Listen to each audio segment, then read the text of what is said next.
तक हमने क्या पढ़ा था, ब्लैक बॉडी पढ़ा था। आज हम क्या पढ़ेंगे, फोटो इलेक्ट्रिक इफेक्ट, बहुत इंपॉर्टेंट है, समझना से। फोटो नाम चला, फोटो मतलब कुछ लाइट से रिलेटेड, इलेक्ट्रिक मतलब करंट, इलेक्ट्रिक इफेक्ट का मतलब क्या इफेक्ट। अब कोई हम मेटल का सरफेस लेते हैं, एक मेटल के सरफेस पे कुछ ऐसी मेटल्स होती हैं जिन पे हम लाइट डालते हैं और इलेक्ट्रॉन रिजेक्ट करती हैं, जैसे जैसे रुबीडियम, पोटेशियम, इस टाइप की मेटल। क्यों, जिनकी वैलेंस एक इलेक्ट्रॉन होता है, जैसे कि फर्स्ट है क्या बोलते हैं उसे, एल्कलाइन मेटल, इनके पास लास्ट में एक इलेक्ट्रॉन होता है, तो इजीली इलेक्ट्रॉन, इनकी आयनाइजेशन एनर्जी क्या होती है, हाई होती है, हाँ इनकी आयनाइजेशन एनर्जी क्या होती है, लो होती है। इनकी आयनाइजेशन एनर्जी क्या होती है, लो होती है। लो आयनाइजेशन एनर्जी, थोड़ी सी भी एनर्जी डाली तो इलेक्ट्रॉन क्या होगा, इजेक्ट आउट हो जाएगा। तो ऐसे क्या बोलते हैं हम, फोटो इलेक्ट्रिक इफेक्ट बोलते हैं। और ये मेटल क्या होती है, फोटो सेंसिटिव मेटल। तो पहले समझाती हूँ फिर लिखूंगी। अब एक मेटल के सरफेस पर आपने एक इंसिडेंट लाइट डाली, ठीक है, यहाँ लाइट डाली, इससे क्या हुआ, एक इलेक्ट्रॉन इजेक्ट बाहर निकल गया। अब आपने क्या करा, एक सर्किट बना दिया। सर्किट बनाने का मतलब है कि आपने क्या लगा दी, बैटरी लगा दी, ये एक इलेक्ट्रोड लगा दिया, यहाँ आपने लगा दिया कोई पॉजिटिव इलेक्ट्रोड। वही नेगेटिव इलेक्ट्रोड का काम क्या होता है, पॉजिटिव की तरफ जाना। तो अभी हमने कैथोड रेज में पढ़ा था, कहाँ जाते थे, पॉजिटिव इलेक्ट्रोड की साइड जाते थे। कहाँ जाते थे, पॉजिटिव इलेक्ट्रोड की साइड जाते थे। पॉजिटिव इलेक्ट्रोड की इलेक्ट्रॉन ऐसे मूव कर रहे हैं, तो करंट कैसे मूव करेगी, इसकी अपोजिट डायरेक्शन में करंट ऐसे मूव करेगी। हमने एक सर्किट बना दिया, इतनी बात समझ में। हमने क्या करा, एक लाइट डाली एक मेटल के सरफेस पे। किसका सरफेस था, मेटल का सरफेस। मेटल के सरफेस पे हमने क्या करी, लाइट डाली, ठीक है, जिससे क्या हुआ, एक इलेक्ट्रॉन इजेक्ट आउट हुआ। ये इलेक्ट्रॉन मूव करके, भाई इलेक्ट्रॉन का कहाँ पे गया, नेगेटिव से यहाँ पे निकला, यहाँ से कहाँ गया, पॉजिटिव प्लेट की साइड गया। तो जिसकी वजह से सर्किट में एक करंट फ्लो हुई। इस करंट को बोलेंगे फोटो इलेक्ट्रिक करंट, मेटल को बोलेंगे फोटो सेंसिटिव मेटल, और इस पूरे इफेक्ट को बोलेंगे फोटो इलेक्ट्रिक इफेक्ट। यानी किसी इंसिडेंट लाइट डालने पर, इलेक्ट्रॉन के इजेक्ट आउट होने पर और उसके सर्किट में मूव करने पर करंट जो फ्लो होती है, उसे पूरे प्रोसेस को हम क्या बोलते हैं, फोटो इलेक्ट्रिक इफेक्ट। वैसे जनरली हम ये बोलते हैं, किसी मेटल के सरफेस पे एक इलेक्ट्रॉन इजेक्ट आउट होता है तो उसे क्या बोलते हैं, फोटो इलेक्ट्रिक इफेक्ट। भाई फोटो मतलब लाइट डालने पर, फोटो मतलब लाइट, इलेक्ट्रिक मतलब इलेक्ट्रॉन, और करंट इलेक्ट्रिक पूरा इलेक्ट्रिक करंट होगी, जिसकी वजह से क्या हुई, इलेक्ट्रिक करंट जनरेट हुई। इसे क्या बोलते हैं हम, फोटो इलेक्ट्रिक इफेक्ट बोलते हैं। क्या बोलते हैं, फोटो इलेक्ट्रिक इफेक्ट। तो क्या है photo electric effect, when light of incident of certain metal electron surface मोन certain metal electron are ejected out from their surface. Certain metal पे क्या करेंगे कि आप लाइट डालेंगे, उनसे एक इलेक्ट्रॉन, मतलब जितनी भी लाइट होगी, इलेक्ट्रॉन इजेक्ट आउट होगा उसके सरफेस से। When these electron move in the circuit, अगर ये इलेक्ट्रॉन क्या हो, मूव करने लग जाए सर्किट में, तो जिसकी वजह से क्या होगी, एक करंट फ्लो होगी। उस करंट को क्या बोलेंगे हम, फोटो इलेक्ट्रिक करंट। और इस इफेक्ट को अगर बोलेंगे, इतना बड़ा लिखा था पीएचई पे, फोटो इलेक्ट्रिक, अच्छा इफेक्ट, फोटो पीएच फोटो हो गया, नहीं तो आप ऐसे लिख लो, फोटो इलेक्ट्रिक इफेक्ट। और these type of metal are called photosensitive metal, क्योंकि photosensitive metal में, ठीक, इतनी बात समझ में आई या नहीं। चलो अब बात करते हैं फोटो इलेक्ट्रिक इक्वेशन। है डालिए फोटो इलेक्ट्रिक इक्वेशन।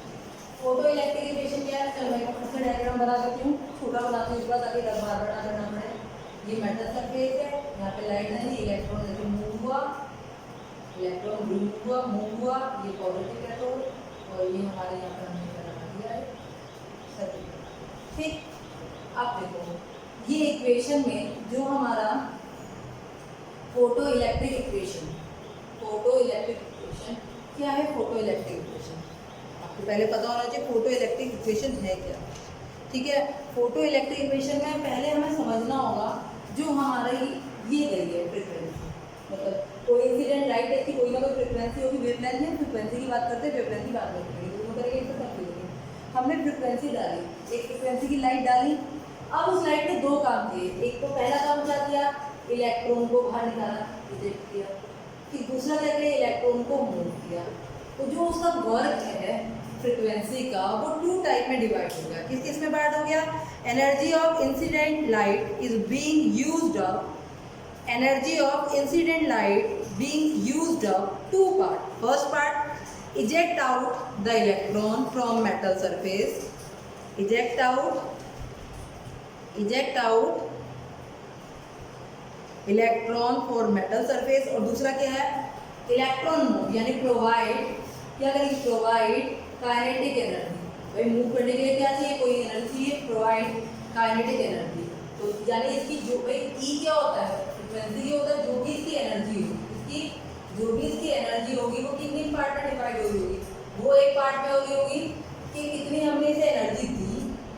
अब होगी मैम देने वाली एनर्जी क्या है, मैं लिखती हूँ, इसे बोलते हैं हम वर्क. क्या है मैं अभी समझाऊंगी सर. इनटू काइनेटिक, हमको ये क्या है, देखो कोई भी मेटल की सरफेस है, इसमें हम लाइट डालेंगे इलेक्ट्रॉन निकल जाएगा, नहीं कोई भी लाइट डालने पर नहीं. एक मेटल की सरफेस में मिनिमम इतनी लाइट होनी चाहिए, इससे कम लाइट पे इलेक्ट्रॉन इजेक्ट आउट नहीं होगा, उसे बोलते हैं वर्क फंक्शन. लिखाऊंगी, अगर एक मेटल की रोड पे, जैसे एक मेटल है उसकी अपनी कैपेसिटी होगी, भाई इस कैपेसिटी इससे कम एनर्जी में बात नहीं बनेगी. अगर मैं कहूँ मैं कोई सामान खरीदने गई हूँ, वो 10,000 रुपये का है, और मैं कहूँ 8,000 में दे दोगे का, नहीं जी इससे कम बात नहीं, 10,000 तो आपको देने होंगे तभी आपका सामान है, ठीक है. और अगर एसी की बात, जैसे एसी की बात कर लेते हैं, तो 10,000 तो देना पड़ेगा. अगर बहुत सही बोल सस्ता बोलते 30,000 40,000 का है, 10 तो आपको देने पड़ेगा, प्लस आपको उसकी इंस्टॉलेशन वगैरह. एसी ले जाओ लेकिन 10 दोगे तो एसी मिलेगा, इंस्टॉलेशन करानी है, सब कुछ कराना है, तो आपको हमें क्या करना होगा और देना होगा. वो बात आती है. यानी एक मेटल की सरफेस है, फॉर एग्जांपल इस मेटल की सरफेस में ये कहता है कि मेरे को कम से कम 3 वोल्ट की एनर्जी मिलनी चाहिए, तब मैं मेटल निकालूंगा. कितने वोल्ट की, 3 इलेक्ट्रॉन वोल्ट की एनर्जी मिले तब मैं निकालूंगा. अगर इस वर्क फंक्शन की एनर्जी 2 वोल्ट इलेक्ट्रॉन वोल्ट है, तो क्या इलेक्ट्रॉन निकलेगा, नहीं डलेगा, काम ही नहीं बनेगा. ये चीज़ ज़्यादा है, ये चीज़ कम है, तो काम नहीं होगा. अगर ये चीज़ कितनी हो जाए 3 वोल्ट, तो इलेक्ट्रॉन तो इजेक्ट हो गया पर करंट नहीं, क्योंकि इलेक्ट्रॉन तो निकल गया लेकिन मूव करने के लिए एनर्जी तो मिली नहीं मिली. फिर तो सुनो, वर्क फंक्शन क्या है, भाई मिनिमम इतनी एनर्जी दोगे तो इलेक्ट्रॉन इजेक्ट आउट होगा. हर एक मेटल की अपनी एक होती है कि भाई इस एनर्जी से पहले वो ब्रेक नहीं होते, तो इस एनर्जी से अगर इतनी एनर्जी मिलेगी तभी वो अपने इलेक्ट्रॉन को इजेक्ट आउट करेंगे, उससे कम एनर्जी में तो इजेक्ट आउट करेंगे. तो वो जो एनर्जी होती है मिनिमम एनर्जी, उसे बोलते हैं वर्क फंक्शन. क्या बोलते हैं, वर्क फंक्शन. तो इतनी एनर्जी तो मिलनी ही चाहिए, नहीं तो वो इलेक्ट्रॉन निकलेगा नहीं. लेकिन अगर इतनी एनर्जी मिली तो इलेक्ट्रॉन निकल गया लेकिन मूव नहीं हुआ, मूव होने के लिए क्या करना पड़ेगा, हमें इसको 4 वोल्ट की एनर्जी देनी पड़ेगी. एक 3 वोल्ट में निकल गया, 1 वोल्ट क्या होगा इसकी काइनेटिक एनर्जी में से होगी. पहले मैं काम करती हूँ, वर्क फंक्शन समझाती हूँ 1 बाय 1, फिर आपको इक्वेशन लिखवाती हूँ. इक्वेशन उतार के रख लो वर्क फंक्शन, क्योंकि एक करके समझोगे तभी आएगा समझ में वर्क फंक्शन. ठीक है, तो वर्क फंक्शन और थ्रेशोल्ड फ्रीक्वेंसी को समझना. देखिए मैंने आपको एसी का एग्जांपल दिया था, एक एसी 30,000 में आ रहा है, बिल्कुल फिक्स दुकान है, वो रेट बिल्कुल कम नहीं होते, 30,000 में आ रहा है. अगर आप 30,000 देंगे तो आपको क्या मिलेगा, एसी मिलेगा, नहीं तो नहीं मिलेगा. तो वो क्या है, हर दुकान के अपने रेट होते हैं, हर एसी का अपना प्राइस होता है, तो वो क्या है आपका फिक्स वैल्यू है. वो क्या है आपका वर्क फंक्शन. एक मेटल है, इस मेटल के सरफेस में इतनी जितनी इसकी क्या है, इसकी एनर्जी, फॉर एग्जाम्पल मैंने बता दिया इसकी एनर्जी कितनी, 3 इलेक्ट्रॉन वोल्ट.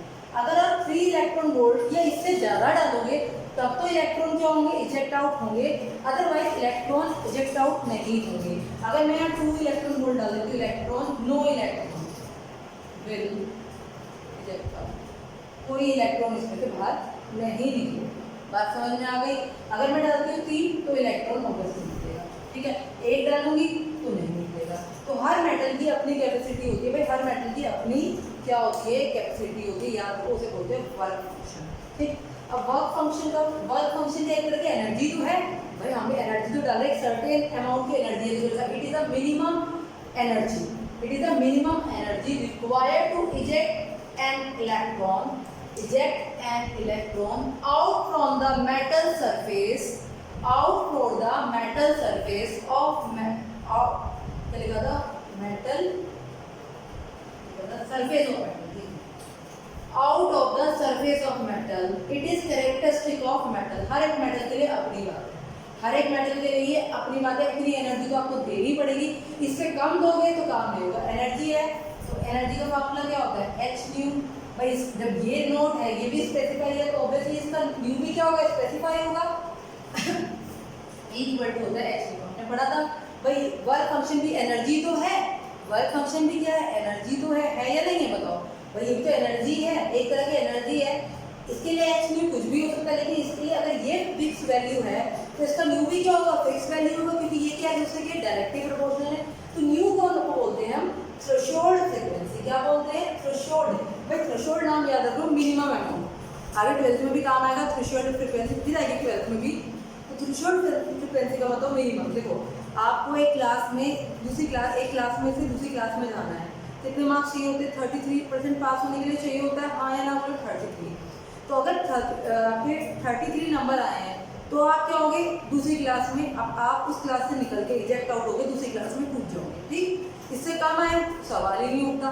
तो आपको मिनिमम कितने चाहिए, 33 नंबर चाहिए। कितने चाहिए, 33 नंबर चाहिए। और हर कैटेगरी में अलग है, स्कूल लेवल पे 33 है, कॉलेज लेवल पे 40 आ जाता है, तो अलग अलग जगह पे अलग अलग है। तो हम कॉमन एग्जाम्पल समझ रहे हैं। तो क्या है, आपको एक मिनिमम फ्रिक्वेंसी, यानी आपको हर सब्जेक्ट में 33% लाने पड़ेंगे, यानी the minimum frequency of incident light below which, इससे कम में, below which no electron will eject out is called threshold frequency. जैसे वर्क फंक्शन है, इससे कम एनर्जी में इलेक्ट्रॉन नहीं निकलेंगे, इससे कम फ्रीक्वेंसी में इलेक्ट्रॉन बाहर नहीं निकलेंगे। अब मैंने लिखवाया था फोटो इलेक्ट्रिक इक्वेशन, अब आपको ये समझ में आ गया, तो आपको इक्वेशन बहुत अच्छी तरह समझ में आ जाएगी। देखिए फोटो इलेक्ट्रिक में क्या होता है, दो काम होते हैं, एक इलेक्ट्रॉन को बाहर निकालना और एक उसे मूव कराना। ये तो काम है, तभी तो करंट फ्लो होगी। इलेक्ट्रॉन को बाहर निकालो और उसे मूव कराओ। इलेक्ट्रॉन को बाहर निकालने के लिए जो एनर्जी की रिक्वायरमेंट होती है वो क्या होती है, वर्क फंक्शन। अभी बता दिया, इलेक्ट्रॉन को बाहर निकालने के लिए, इजेक्ट आउट करने के लिए कितनी एनर्जी की जरूरत होती है, जितनी एनर्जी की जरूरत होती है उसे बोलते हैं वर्क फंक्शन, फर्स्ट पार्ट में। और सेकंड पार्ट में इलेक्ट्रॉन को मूव कराना, भाई किसी चीज को मूव कराना है तो उसे कौन सी एनर्जी चाहिए होगी, काइनेटिक एनर्जी। तो किसकी नीड होती है, काइनेटिक एनर्जी की। तो यानी किसी भी इलेक्ट्रॉन के पास टोटल एनर्जी क्या होनी चाहिए, उसके वर्क फंक्शन और काइनेटिक एनर्जी के बराबर होनी चाहिए। इससे कम होगी तो काम नहीं करेगी। फॉर एग्जाम्पल मैंने ये सरफेस लिया था, 3 इलेक्ट्रॉन, आपने इस पर डाला 2 इलेक्ट्रॉन, तो काम ही नहीं बनेगा। क्यों, क्योंकि आपको वर्क फंक्शन इसका कितना है, 3 इलेक्ट्रॉन वोल्ट है। कितना है, वर्क फंक्शन कितना है, 3 इलेक्ट्रॉन वोल्ट है। इतनी तो आपको देनी ही देनी पड़ेगी। चलो आपने कहा इतनी देनी, आपने 3 दे दी, चलो इलेक्ट्रॉन तो बाहर निकल गया, लेकिन मूव करने के एनर्जी, मूव करने के एनर्जी तो नहीं है, तो एनर्जी नहीं मिली। एनर्जी, काइनेटिक एनर्जी क्या होगी इसकी काइनेटिक एनर्जी तो 0, मूव ही नहीं कर पाएगा। लेकिन अगर आप इसे करंट देते हैं कितनी, 5, ठीक है, 3 चाहिए थी, तो सॉरी 1 इलेक्ट्रॉन से निकल गया, कितनी यूज हो गई, 3, आपकी 3 तो यूज हो गई, कितनी बची, 2। ये 2 जो है आपकी बची हुई एनर्जी, ये किसमें यूज होगी, ये आपकी यूज होगी काइनेटिक एनर्जी। बची हुई एनर्जी, भाई मेरे पास 300 रुपये थे, तो मैंने आपको एक बुक खरीद के लिया 500 रुपये की, तो मुझे नहीं पता, मैंने आपको 500 का नोट दिया। अब बहुत दूर जाना है, बाहर जाना है, इंटरसिटी जाना है, ये जो भी है, आपको इंटरसिटी है, ये जो भी है, आपको बुक खरीद के जानी है। अगर वो बुक 500 की आई तो आपके जाने आने का खर्चा क्या हुआ, आपको मिला ही नहीं, वो आपको अपनी जेब से पे करना हुआ। लेकिन अगर वो बुक 300 की आई तो 200 रुपये आपको मिल गए आने जाने के। वो क्या किया, आपकी आने जाने यानी काइनेटिक एनर्जी। तो आपको क्या करना पड़ेगा, इतनी एनर्जी देनी पड़ेगी ताकि आपका इलेक्ट्रॉन मूव भी कर सके। भाई आपने वर्क फंक्शन के इक्वल दे दी तो इलेक्ट्रॉन खाली इजेक्ट आउट होगा, बाहर निकल गया, बस। उसको चलाने के लिए भी तो कुछ एनर्जी देनी पड़ेगी, ये नहीं देनी पड़ेगी, चलाने के लिए एनर्जी देनी पड़ेगी। तो इसीलिए आपकी इंसिडेंट लाइट की वैल्यू वर्क फंक्शन से हमेशा क्या होनी चाहिए, ज़्यादा होनी चाहिए। अगर इक्वल होगी तो इलेक्ट्रॉन इजेक्ट आउट होगा लेकिन बाहर नहीं निकलेगा। मैं कंडीशन भी लिखवाती हूँ। तो क्या करेंगे, ये फार्मूला आप हमेशा याद रखेंगे, इसी से हम सारे फार्मूले रिलेट करते हैं। ई होता है एच न्यू, ये क्या होगा एच न्यू नॉट, और काइनेटिक एनर्जी ऐसे लिख सकते हैं, काइनेटिक एनर्जी निकल जाएगी, आराम से निकल जाएगी, ठीक। ये हो गया, इसे ऐसे भी कर सकते हैं। काइनेटिक एनर्जी क्या होती है, हाफ एमवी स्क्वायर। कोई वेलोसिटी पूछ ले, मास, इलेक्ट्रॉन का मास आपको पता ही होता है, ये मास दे रखा हो, कोई और पार्टिकल होगा तो नहीं हो गया, फ्रीक्वेंसी आपको दे रखी होगी, ठीक। कुछ भी आपको एक चीज दे रखी, अगर या फिर आप एच सी अपॉन लैम्डा, ये भी क्या होगा एच सी अपॉन वही लैम्डा नॉट हो जाएगा। चलो लैम्डा वाले फार्मूले को हम बात नहीं करेंगे क्योंकि फिर आपको लैम्डा नॉट भी हो जाएगा, तो वो लैम्डा इतनी पर्टिकुलर वेवलेंथ हो जाएगी। पहले आप ये 2 फार्मूले करो, मैं लैम्डे वाले फार्मूले में थोड़ा सा आपको कंफ्यूजन होगा, इससे मैं यही ये आप, ठीक। तो ये फार्मूले आप नोट करिए, ठीक है। फार्मूले नोट करने के बाद अब आपको समझ में आ गया होगा इक्वेशन कैसी बनी। 2 पॉइंट थे, एक मिनिमम एनर्जी इजेक्ट आउट होने के लिए, मैंने अभी बताई थी, energy of incident light being used 2 part, first part two eject the electron from metal surface, और दूसरा क्या था, दूसरा क्या था बेटा जी, दूसरा क्या था, provide kinetic energy of electron, और provide kinetic energy of electron. बोलो जी बात समझ में आ गई। अब अगली हेड डालिए, condition for photo electric effect, condition for photo electric effect, ठीक है। नंबर 1 कंडीशन में लिखती हूँ, अगर मेरी इंसिडेंट लाइट में आई, इसे ई आई लिख दूँ, इंसिडेंट लाइट को E I is less than work function, ठीक। अब मुझे बताइए मेरी इंसिडेंट लाइट कम है वर्क फंक्शन से, यानी मैं जो लाइट डाल रही हूँ, मैंने कहा था मुझे 3 वोल्ट डालनी है, लाइट कितनी है मेरे पास 2 वोल्ट है, ये क्या है मेरा वर्क फंक्शन, और ये मेरी है इंसिडेंट लाइट, ये कम हो गई, तो क्या फोटो इलेक्ट्रिक इफेक्ट होगा या नहीं होगा, क्या होगा, नहीं होगा, बिल्कुल नहीं होगा। और इसे इस तरह से भी लिखा जा सकता है पेपर में, new less than new, sorry new not less than new, मतलब आपकी जो उल्टा लिखा, new less than new, new less than new, उल्टा बोल में उल्टा न्यू, सॉरी, न्यू जो है वो आपका क्या है, छोटा है न्यू नॉट से, ठीक है, सही बोल, new is not, new is less then new not, ठीक है। इससे क्या है आपका, ये है, तो इन दोनों कंडीशन में क्या होगा, वर्क फंक्शन कम, इलेक्ट्रॉन नहीं इजेक्ट होंगे, नो इलेक्ट्रॉन, यहाँ पे भी क्या होंगे, नो इलेक्ट्रॉन, तो क्या आ जाएगा इस कंडीशन में, क्या लिखेंगे आप, क्या कंडीशन लिखेंगे, no electron will eject out from the metal surface, no electron will eject out from metal surface, and no current flow, and no photo electric current flow, और no photo electric effect show, no photo electric effect. पहला point तो ये हो गया। दूसरा क्या हो गया, मैंने क्या करा, ई आई इक्वल टू 1 या mu is equal to mu, बिल्कुल इलेक्ट्रॉन क्या होंगे, इजेक्ट आउट तो हो जाएगा मैंने बताया, लेकिन मूव नहीं कर पाएंगे, तो क्या लिखेंगे, क्या लिखेंगे, electron will be eject out, electron will be eject out, but it will not move, it will not move, will not move नहीं कर पाएंगे, तो भी क्या होगी, फोटो इलेक्ट्रिक करंट हमें नहीं मिलेगी। नंबर 3 क्या होगा बताओ, पेपर में कंडीशन आ सकती है, किस कंडीशन में फोटो इलेक्ट्रिक इफेक्ट होगा, ये कंडीशन है, क्या होगी, इंसिडेंट लाइट क्या होगी, वर्क फंक्शन से ज्यादा होगी, और new is greater than new not, new is greater than new not, बिल्कुल इलेक्ट्रॉन निकलेंगे भी और भागेंगे भी, एनर्जी भी मिलेगी। तो इस कंडीशन में क्या होगा, इस कंडीशन में क्या होगा, इलेक्ट्रॉन विल इजेक्ट आउट और will move, electron will eject out, will move, photo electric effect observe, photo electric effect observe, okay, what is my point, ठीक है।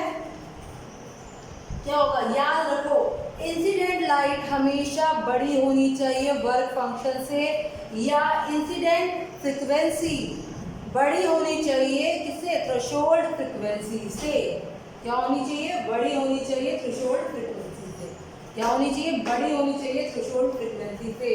अगर इक्वल भी होगी तो इलेक्ट्रॉन इजेक्ट आउट हो जाएगा, पर वो मूव नहीं कर पाएगा, और जब वो मूव नहीं करेगा यानी उसे काइनेटिक एनर्जी नहीं मिलेगी, तो क्या होगा, काइनेटिक एनर्जी नहीं मिली तो करंट फ्लो नहीं होगी, करंट फ्लो नहीं होगी तो हमें कैसे पता चलेगा कि फोटो इलेक्ट्रिक, हम सर्किट से देख सकते हैं, ठीक। बोलो बात समझ में आ गई, ये पॉइंट समझ में आए। अब कुछ इंपॉर्टेंट पॉइंट समझते हैं इसके बारे में, और चलिए इसके बारे में कुछ और पॉइंट समझते हैं।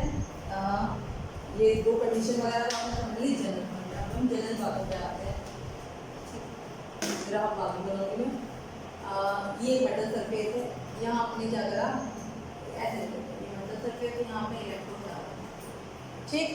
आपने, अब मुझे बताइए, आपने इलेक्ट्रॉन डाला, याद रखिए एक इंसिडेंट लाइट से सिर्फ एक फोटोन निकलता है। कभी आपको इसकी वेव फंक्शन था, इसका वेव फंक्शन था 2 इलेक्ट्रॉन वोल्ट, वर्क फंक्शन, इसका वर्क फंक्शन था 2 इलेक्ट्रॉन वोल्ट, मैंने लाइट डाली 10 इलेक्ट्रॉन वोल्ट की, ये मत कहो कि 5 इलेक्ट्रॉन निकाल देगा, नो, 5 इलेक्ट्रॉन नहीं निकालेगा, सिर्फ एक ही इलेक्ट्रॉन निकालेगा 2 वोल्ट से, बाकी जो बची हुई एनर्जी है, यानी कितनी बच गई, 8 इलेक्ट्रॉन वोल्ट, ये इसकी क्या होगी, काइनेटिक एनर्जी होगी। क्या होगी इसकी? Kinetic energy. याद करो, समझो अच्छी तरह से, क्या होगा, एक फोटोन, एक इंसिडेंट लाइट से सिर्फ एक फोटोन निकलता है।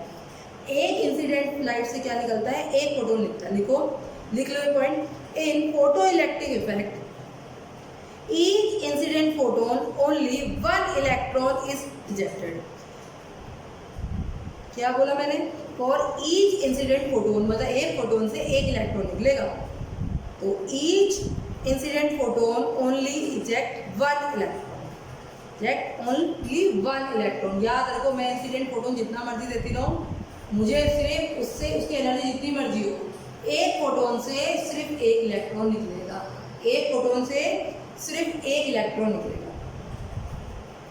अगर आपकी मैं फ्रीक्वेंसी इंक्रीज करूँ, देखो आपको सोचो कि 10 वोल्ट में दे रही हूँ, 10 वोल्ट एनर्जी है, तो ऑब्वियसली अगर 10 वोल्ट इलेक्ट्रॉन वोल्ट है हाई, तो फ्रीक्वेंसी भी क्या होगी इसकी? हाई होगी। जैसे समझ सकते हैं, अगर फ्रीक्वेंसी हाई कर दी या एनर्जी हाई कर दी, फ्रीक्वेंसी हाई की या एनर्जी हाई की एक ही बात है, तो क्या होगा?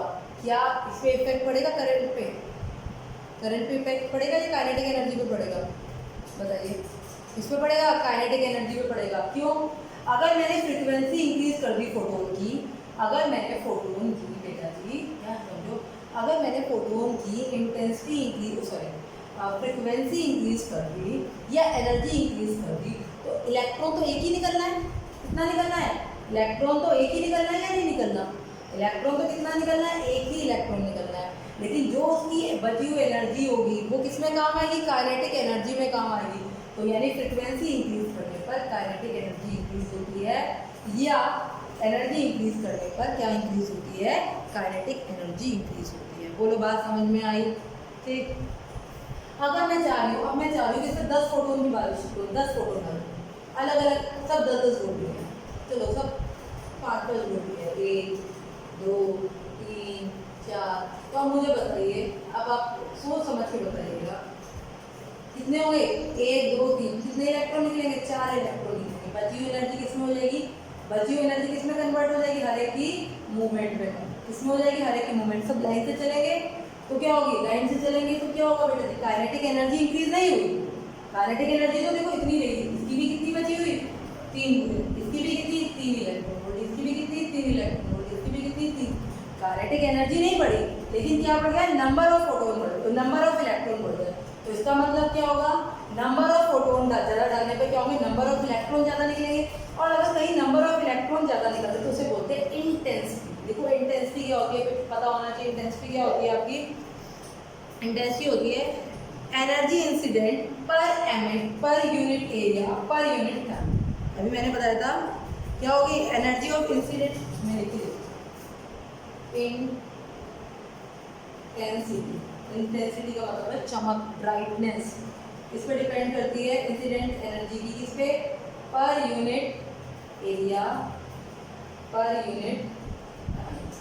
ठीक है, एनर्जी जो होती है वो किस पे डिपेंड करती है? पर यूनिट एरिया और पर यूनिट टाइम पर डिपेंड करती है। Per unit area per unit second, time हमारा तो मैंने पर यूनिट सेकेंड कर दिया, per unit area per unit time, per unit time पे जनरली सेकेंड में लेते हैं। इसलिए अगर मैं ज़्यादा इंटेंसिटी का मतलब क्या है? मैं एनर्जी क्या कर रही हूँ? Per unit area per unit time में ज़्यादा डाल रही हूँ, ज़्यादा डाल रही हूँ तो नंबर ऑफ फोटोन, यानी इसका मतलब क्या है? Number of photon, number of photon इस पर डिपेंड करेंगे। भाई जितनी ज़्यादा इंटेंसिटी होगी उतने ज़्यादा क्या होंगे? फोटोन बाहर निकलेंगे। जितनी ज़्यादा हम डालेंगे फोटोन, मतलब जितने नंबर ऑफ फोटोन ज़्यादा होंगे उसकी इंटेंसिटी भी क्या होगी? उतनी ज़्यादा होगी, चमक उतनी ज़्यादा होगी। चमक क्या होगी? उतनी ही ज़्यादा होगी। ठीक है, इतनी बात समझ में आपको आती है? और देखो जितनी ज़्यादा इंटेंसिटी होगी उतनी ज़्यादा क्या होगी? उतनी ज़्यादा करंट फ्लो होगी। भाई हमें करंट किससे मेजर करते हैं? करंट किससे मेजर करते हैं? इलेक्ट्रॉन से तो जा रही है करंट। तो यानी नंबर ऑफ फोटोन यानी इंटेंसिटी इंक्रीज करने में क्या होगी? फोटो करंट इंक्रीज होगी। यानी अगर मैंने इंक्रीज करी इंटेंसिटी तो क्या इंक्रीज होगी? Photo current. क्या इंक्रीज होगी? Photo current. लेकिन अगर मैंने फ्रीक्वेंसी इंक्रीज करी तो क्या इंक्रीज होगी? Kinetic energy. याद रखना, अगर मैं इंटेंसिटी इंक्रीज करती हूँ, इंटेंसिटी में इंक्रीज करती हूँ तो काइनेटिक एनर्जी पर काइनेटिक एनर्जी पर कोई इफेक्ट नहीं करता। तो उसको क्या मतलब है, काइनेटिक एनर्जी को इंटेंसिटी इंक्रीज करते रहो, आप नंबर ऑफ इलेक्ट्रॉन जितने मर्जी डालते रहो, तो इलेक्ट्रॉन निकले, उसको तो कितनी मूवमेंट मिल रही है इलेक्ट्रॉन को, इस पर डिपेंड करेगी। ये क्वेश्चन ध्यान रखना, इंटेंसिटी डिपेंड करती है फोटो करंट पर और आपकी फ्रीक्वेंसी या एनर्जी डिपेंड करती है किस पे, फोटो करंट पे। किस पे डिपेंड करती है, फोटो करंट पर आपके। लिख लीजिए आप अपने उसमें क्या लिखे, on increasing frequency, on increasing frequency incident light, incident light, on increasing frequency of incident light, kinetic energy of photoelectron will be increases. Kinetic energy of photoelectron will be increases, but photocurrent will not change. But photocurrent will not change. इसका मतलब frequency increase करने से kinetic energy बढ़ जाएगी, पर photo current पर कोई effect नहीं पड़ेगा। ठीक है, इतनी बात समझ में आ गई। अगला सेकंड पॉइंट लिखिए। अगला पॉइंट क्या है, on increasing the intensity of incident light, मतलब number of photon, number of photon, photo current increases, photo current will be increases, but no effect in kinetic energy, but no effect kinetic energy। ठीक है, photo current किसकी directly proportional हो गई, intensity के, किसके हो गई, इंटेंसिटी के, और आपकी फ्रीक्वेंसी किसकी हो गई, काइनेटिक एनर्जी की हो गई। ठीक है, अब मैं इनके बीच में बनाती हूँ ग्राफ, पे ग्राफ समझते हैं। तो मैं ग्राफ बनाती हूँ आपका किसके इसके बीच में, मैं ग्राफ बनाती हूँ आपका, पहला ग्राफ लेते हैं हम, पहला ग्राफ लेते हैं हम काइनेटिक एनर्जी और फ्रीक्वेंसी के बीच। ठीक, इतनी भाई कुछ मिनिमम फ्रीक्वेंसी तो होगी जो मिनिमम जिसके बाद निकलेगी, तो यहाँ से इलेक्ट्रॉन, ये तो हो गई आपकी थ्रेशोल्ड फ्रीक्वेंसी, इससे इतनी तो निकली नहीं। इसके बाद अगर फ्रीक्वेंसी इंक्रीज करेंगे तो काइनेटिक एनर्जी क्या होगी, इतनी तो मिनिमम देनी देनी है। इस पे तो क्या होगा, इजेक्शन होगा। इससे जब हम इंक्रीज करते जाएंगे तो काइनेटिक एनर्जी क्या होगी, इंक्रीज होती जाएगी। क्या होगी, काइनेटिक एनर्जी क्या होगी, इंक्रीज होगी। अगर मैं इंटेंसिटी, इंटेंसिटी का मतलब ब्राइटनेस, चमक, कहते हैं कोई चीज चमक रही है, तो चमक का मतलब फ्रीक्वेंसी से ही होता है। मैंने प्रीवियस में बताया चमक का मतलब जो एम्पलीट्यूड से था, तो फ्रीक्वेंसी की कितनी उसकी डेप्थ है, कितनी उसकी विड्थ है, ये हमने ब्राइटनेस और वो पढ़ा सकते हैं। और यहाँ हम ले लेते हैं किसके बीच में, फोटो करंट, इनके बीच में हम ग्राफ लेते हैं। वही इंटेंसिटी बढ़ेगी, फोटो करंट भी बढ़ेगा। किस कंडीशन में, म्यू नॉट, ये बड़ा होना चाहिए आपका, म्यू नॉट लेस, क्या बड़ा होना चाहिए आपका, न्यू बड़ा होना चाहिए, किससे, न्यू नॉट से, किससे, न्यू नॉट से। बोलो बात समझ में आ गई इतनी। ठीक है, अगर मैं काइनेटिक एनर्जी और इंटेंसिटी के बीच में ग्राफ बनाऊं, इस ग्राफ को रख कर दूं बना लो। अगर मैं काइनेटिक एनर्जी और इंटेंसिटी के बीच में ग्राफ बनाऊं, ठीक, अगर काइनेटिक एनर्जी बढ़ रही है तो क्या इंटेंसिटी है, या कह दो आप इंटेंसिटी में बढ़ा रही है, काइनेटिक एनर्जी में कोई इफेक्ट पड़ेगा नहीं, सीधा सीधा ग्राफ। ठीक है, और अगर मैं ऐसे ग्राफ बना लूँ किसके बीच में, फ्रीक्वेंसी और इंटेंसिटी के बीच में, अगर मैं फ्रीक्वेंसी बढ़ा दूँ तो इंटेंसिटी में कोई इफेक्ट पड़ेगा नहीं। मुझे क्या बढ़ाने पड़ेंगे, क्या बढ़ाने पड़ेंगे, नंबर ऑफ फोटोन, क्या बढ़ाने पड़ेंगे, नंबर ऑफ फोटोन। बोलो इतनी बात समझ में आ गई, ये ग्राफ समझ में आया आपको अच्छी तरह से। तो सिंपल सी बातें थी, क्या होगी, photo current directly proportional to intensity और independent of frequency of light. ये जो आपकी फोटो करंट है ये फ्रीक्वेंसी पर डिपेंड नहीं करती है, इंडिपेंडेंट होती है, किसके, इंडिपेंडेंट किसकी होती है, फ्रीक्वेंसी। ठीक है, तो इंटेंसिटी,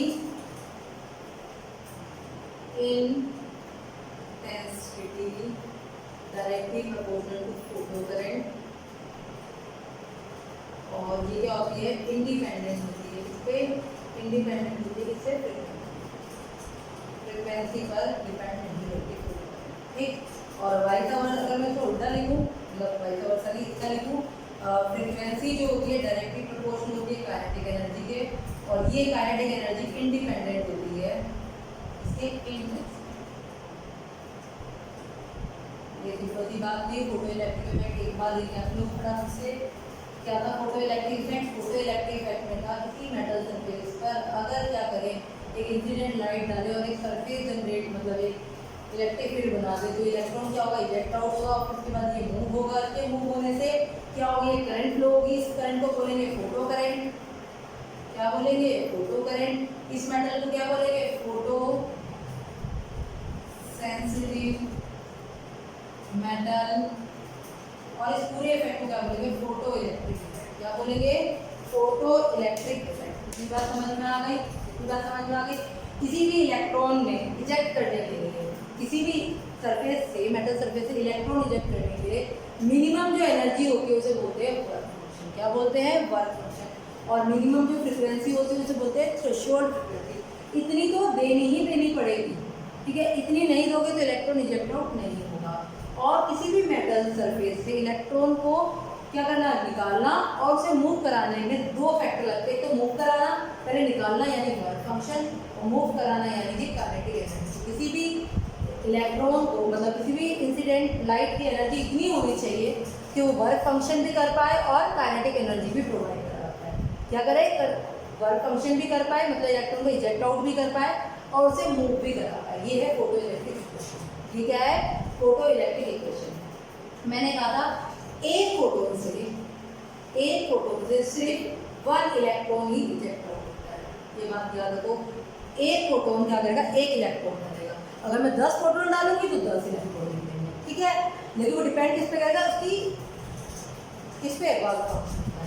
अगर मैं यहाँ पर इसकी वोल्टेज 2 वोल्ट इलेक्ट्रॉन वोल्ट है और मैं यहाँ 10 इलेक्ट्रॉन वोल्ट का एक फोटोन डालती हूँ, तो क्या करेगा? ये जो होगा, ये निकालने में 2 इलेक्ट्रॉन वोल्ट ले लेगा, और बाकी जो बचा हुआ है 8 इलेक्ट्रॉन वोल्ट, ये इसकी काइनेटिक एनर्जी होगा। अब मैं 10 की जगह 12 कर दूँ, 12 इलेक्ट्रॉन वोल्ट कर दूँ, तो यहाँ 2 निकलेगा और ये कितना हो जाएगा? 10।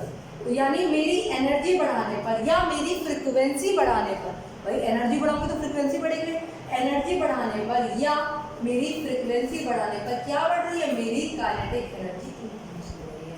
बोलो, क्योंकि पहले से मैंने काइनेटिक एनर्जी इंक्रीज हो रही है। इतनी बात समझ में आ गई? ठीक ठीक। अगर मैं यहाँ पर क्या करूँ, ये तो आपको समझ में आ गया। मैं ये रख करती हूँ, सिंपल सी बात है, ठीक है। इसकी निकालने के लिए 2 इलेक्ट्रॉन, ठीक है, 2 इलेक्ट्रॉन वोल्ट है। मैं दे रही हूँ 5 इलेक्ट्रॉन वोल्ट की, मैं दे रही हूँ 4 फोटोन। कितने फोटोन दे दिए मैंने? 4 फोटोन दे दिए। कितने? 4 फोटोन। इसके 5 इलेक्ट्रॉन वोल्ट है। सबने 2 निकाल लिए और इलेक्ट्रॉन कितने निकले? 4 इलेक्ट्रॉन निकले। 4 इलेक्ट्रॉन निकले तो करंट क्या होगी? 4 इलेक्ट्रॉन की वजह से होगी। काइनेटिक एनर्जी में फर्क पड़ा भाई। हर एक इलेक्ट्रॉन की काइनेटिक एनर्जी कितनी होगी? 3 है। तो काइनेटिक एनर्जी तो 3 रही, चाहे आप 4 डालो, चाहे इसी के 10 डालो, चाहे 20 डालो, काइनेटिक एनर्जी इतनी है कि डिपेंड नहीं करेगी। लेकिन करंट बढ़ गई, पहले 1 इलेक्ट्रॉन से फ्लो हो रही थी, फ्लो के रुक रही थी, अब 4 है तो कंटिन्यूसली फ्लो होगी, 10 होगी और कंटिन्यूसली फ्लो होगी, 20 होगी तो कंटिन्यूसली फ्लो होगी। तो इसका मतलब ये क्या होगी? नंबर ऑफ प्रोटॉन यानी कि इंटेंसिटी। क्या हो गई? इंटेंसिटी। इंटेंसिटी डायरेक्टली प्रोपोर्शनल है। ये इंटेंसिटी इंक्रीज करने पर क्या होती है? इंटेंसिटी इंक्रीज करने पर क्या इंक्रीज हो रही है? मेरी फोटो करंट इंक्रीज हो रही है। क्या इंक्रीज हो रही है? फोटो करंट इंक्रीज हो रही है। यानी मैं जितनी ज़्यादा नंबर ऑफ फोटोन डालूंगी उतनी ज़्यादा मुझे करंट मिलेगा।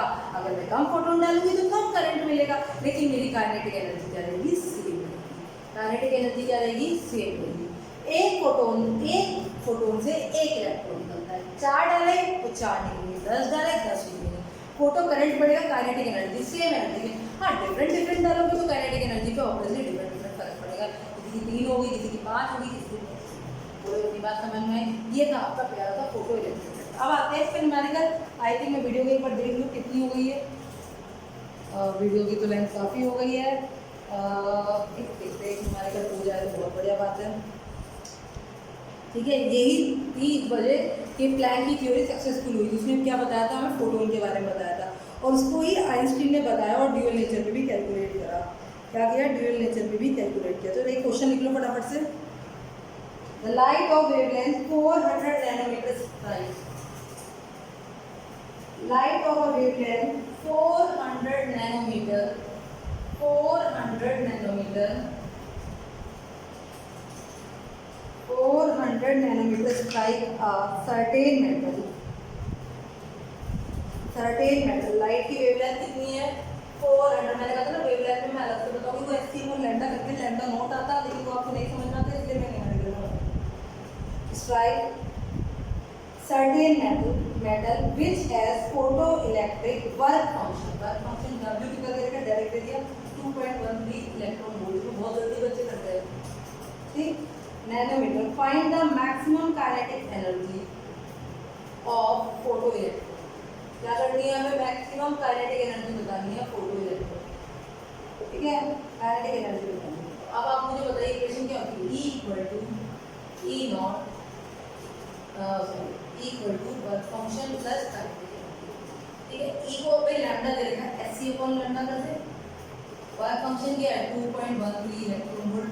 अब बेटा यहाँ गलती आप करते हो बहुत ज़्यादा, यहाँ आप वैल्यू रखोगे, देखो यहाँ Sc अपॉन लैम्डा भी मैं रखती हूँ, ये क्वेश्चन में हर बच्चा गलती करता है, ध्यान दो।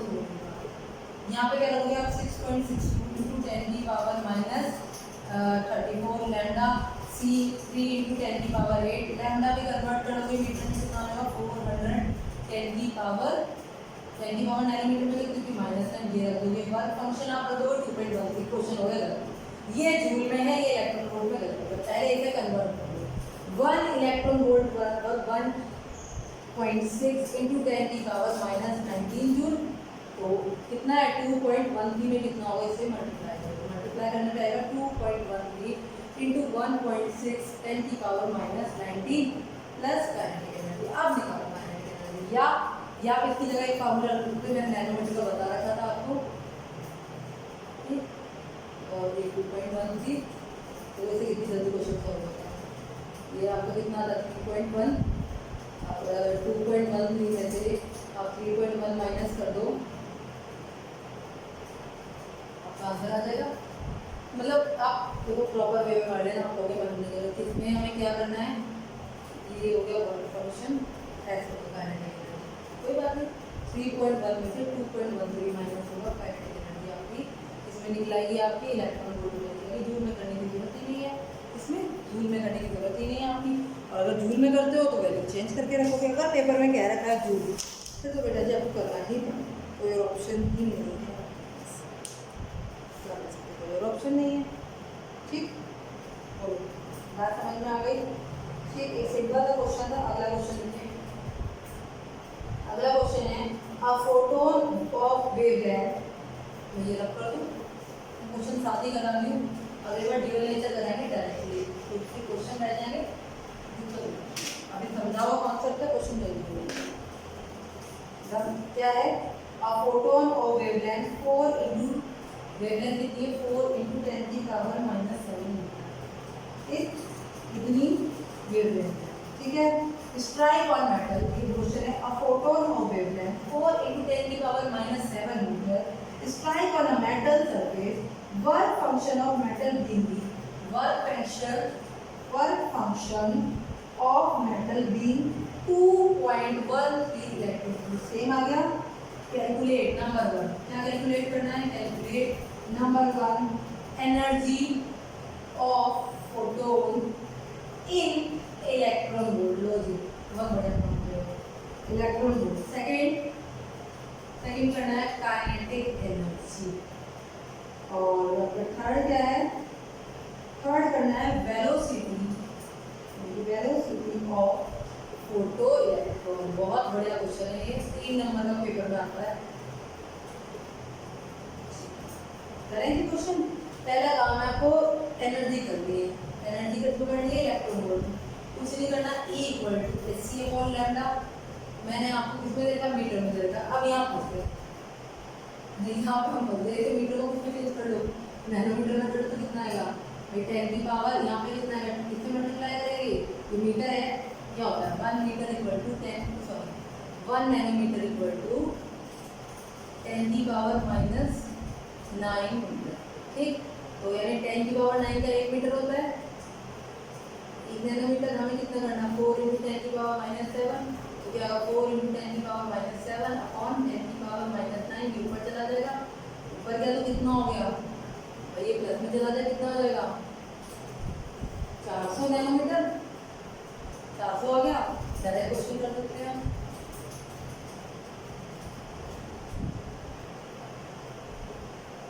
और मैं आपको बताती हूँ बुक में कितना आंसर है। बुक वालों ने झूठ के तरीके से रखा हुआ है। बुक में आंसर आ रहा है कहाँ चेंज किया है इसने।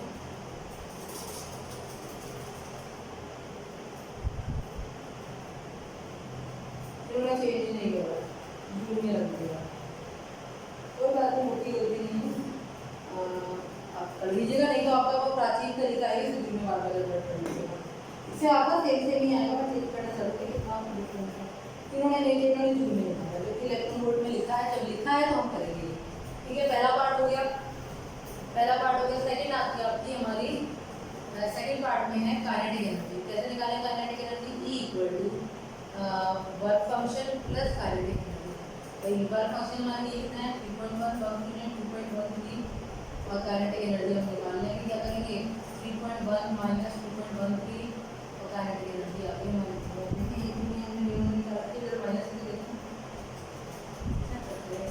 बाकी जो चेक करते रहना चाहिए।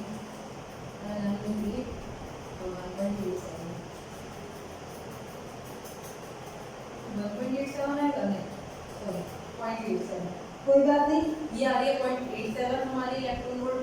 और जो बुक में आ रही है, बुक में हमारी आ रही है 0.97।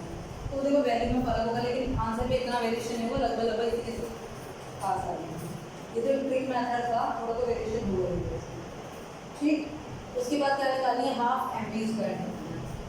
अगला क्या निकालना है हमें? वेलोसिटी निकालनी है। तो काइनेटिक एनर्जी = हाफ mv²।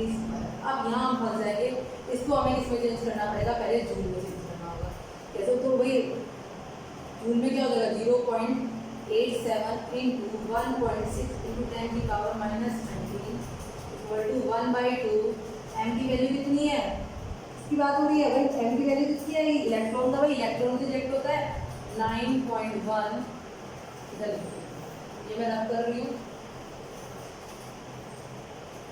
एक हाफ mv² हो गया आपकी काइनेटिक एनर्जी। ठीक, हाफ मास ऑफ इलेक्ट्रॉन कितना है हमें याद होना चाहिए, जरूरी नहीं है लेकिन भी हमें निकालना है। काइनेटिक एनर्जी आई है हमारी, कितनी आई है 97 लेना, 97 ले लो। 1.87 लेना, 1.87 ले लो, कोई फर्क नहीं पड़ेगा। लेकिन लोग इसमें झूठ। ठीक, v = आप भी पूरा निकालेंगे। ये कैलकुलेशन आपकी काफी 20 का कितना हो जाएगा × 2 9.1 × 10⁻⁻31 और इसका अंडर रूट इसका करके आपको अंडर रूट करके आपको क्या मिलेगा? v मिलेगा। v आपका जो आ रहा है 5.85 × 10⁵ मीटर/सेकंड। पर आप चेक कर लीजिएगा अपनी कैलकुलेशन, ऊपर मत जाइएगा। ठीक, एक ये क्वेश्चन है और एक और क्वेश्चन कराती हूँ मैं आपको। अगला क्वेश्चन लिखिए, the minimum energy required photo emission of electron. The minimum energy required for the photo emission of electron from the surface is. आप बताइए मुझे मिनिमम एनर्जी क्या है? मिनिमम का मतलब क्या हो गया बच्चा? The work function. मैंने बोल दिया मिनिमम कितनी एनर्जी चाहिए। मिनिमम एनर्जी का मतलब हो गया वर्क फंक्शन। कितना दे रखा है बेटा जी वर्क फंक्शन? 4.95 × 10⁻⁻19। बहुत बढ़िया। ठीक, कैलकुलेट द क्रिटिकल फ्रीक्वेंसी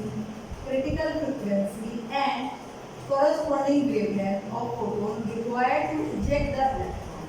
अब बोलो क्रिटिकल मतलब थ्रेशोल्ड। क्रिटिकल मतलब आपकी थ्रेशोल्ड ही हो गई। ठीक, तो वर्क फंक्शन इक्वल टू क्या होता है? hν, ये आपको दे रखा है। ये कितना है 6.62 × 10⁻⁻24 और μ0 निकालेंगे इससे आपकी फ्रीक्वेंसी आ जाएगी। कितनी आ जाएगी?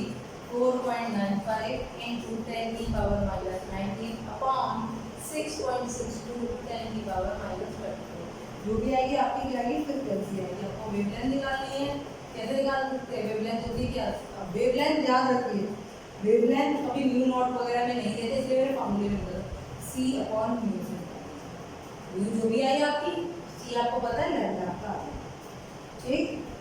ये क्वेश्चन किसके फोटो इलेक्ट्रिक पे। अब आपका मल्टीपल क्वेश्चन होगा, आई थिंक एनसीईआरटी के बहुत सारे क्वेश्चन हो गए हैं जो आप पढ़ सकते हैं। स्टार्ट कीजिए। फोटो इलेक्ट्रिक इफेक्ट अपने आप में बहुत इंपॉर्टेंट टॉपिक है, ठीक। इसके बाद हम करेंगे ड्यूअल नेचर ऑफ बात करेंगे, फिर हाइजेनबर्ग आएगा, फिर आगे बढ़ रहे हैं हम न्यू थ्योरीज पे आ रहे हैं पुराने से, ठीक है। तो आपको इतना पता चल गया कि लाइट में क्या होता है, लाइट के में दो पार्ट होते हैं, लाइट के मतलब दोनों दो तरह की करंट शो करती है ड्यूअल नेचर, वेव की तरह भी पार्टिकल की। वेव की तरह तो वेव थ्योरी ने बता दिया था, पर पार्टिकल के बारे में नहीं बता पाई, तो प्लैंक की थ्योरी आई। प्लैंक की थ्योरी को आइंस्टीन ने भी माना, और वो भी उसके अकॉर्डिंग कैलकुलेशन करने में वो उन्होंने कैलकुलेट करके हमें ड्यूअल नेचर का बताया, डी ब्रोगली आए थे, अभी बताएंगे आगे चलेंगे, ठीक है। अब हम पढ़ेंगे एटॉमिक स्पेक्ट्रा, ठीक है। तब तक ये मैंने मजबूत करिए ताकि एटॉमिक स्पेक्ट्रा आपको समझ में आए। फिर बोर मॉडल पे जाएंगे, बोर मॉडल से पहले इतना काम हो गया था, तभी बोर मॉडल इजीली हम समझ पाए, ये तो फिर बोर का मॉडल हम समझ नहीं पाए।